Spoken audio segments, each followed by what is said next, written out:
समोर मंदिर आहे ना. हे काय सिंहासन सिंहासन दरबार आतमध्ये आहे त्यांचा. इथे आहे. हा आतमध्ये आहे. बोट ॲरो दाखवले बांधून. अच्छा अच्छा. मंदिर जवळ आहे. मंदिर पुढे आहे. समाधी आहे ना महाराजांची. अगोदर हां हां हां जगदीश्वर. जगदीश्वर समाज. अभी देखो सामने जो गेट है ना इस साइड में उसे पालकी गेट कहते हैं। जो लोग वीआईपी थे और पालखी में बैठकर लोग आते थे उस टाइम में. हा गेट ना हा समोरचा. पालखी दरवाजा. आणि हा त्या काळातला एक खुफिया मार्ग. जर का आक्रमण घडलं तर बाहेर जाण्यासाठी रस्ता होता. हा आता पण जात आहोत छत्रपतींच्या राजवाड्यावर. आता पण असेल ना आतमध्ये. आता बंद झालं ते. ब्लॉक करून टाकलं.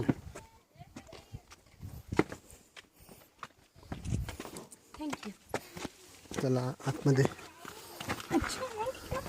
हे आहे ते सावलीमध्ये. हां हे तर आता बघा रायगडावर भव्य शिवरायांच्या रथ्या राजमहालात आपण आलेला आहोत. हो हो भव्य अशा महाराजांच्या राजमहालात तुमचं आगमन झालं. रायगडावर खडे पसरलं शिवरायांच्या पायी.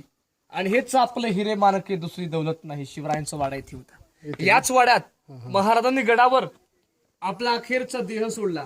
अच्छा 3 एप्रिल 1686 मध्ये छत्रपती शिवाजीराजे रायगडावर इथेच मृत्यू पावले. महाराज गुडघ्याचा आजार होतो महाराजांना. गुडघे रोग म्हणतात. हां हां लास्ट टोकाला महादेवाचं मंदिर बांधलं बघा दिसतं का. त्या मंदिराच्या बाजूला शिवाजी महाराजांची समाधी आहे. इथे शिवाजीराजे शंकराचे भक्त होते. दररोज पहाटे 5 वाजता जायचे मंदिरापर्यंत. या 3% पाण्याच्या आणि बाजूला शिवाजी महाराजांचं आंघोळीचं बाथरूम होतं. स्नानगृह. ते राजे तिथे स्नान करायचे आंघोळ. अच्छा इथं.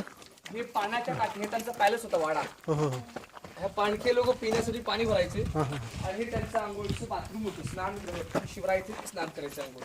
अच्छा अच्छा.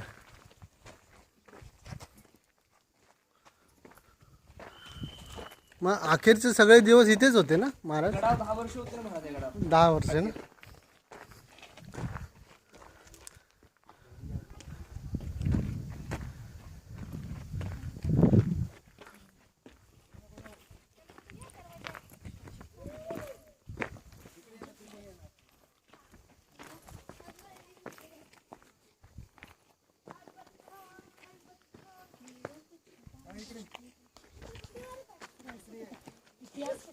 अल्लाह फोटो लेना ना हमारा भी. Oh, sorry. काढू तुमचा.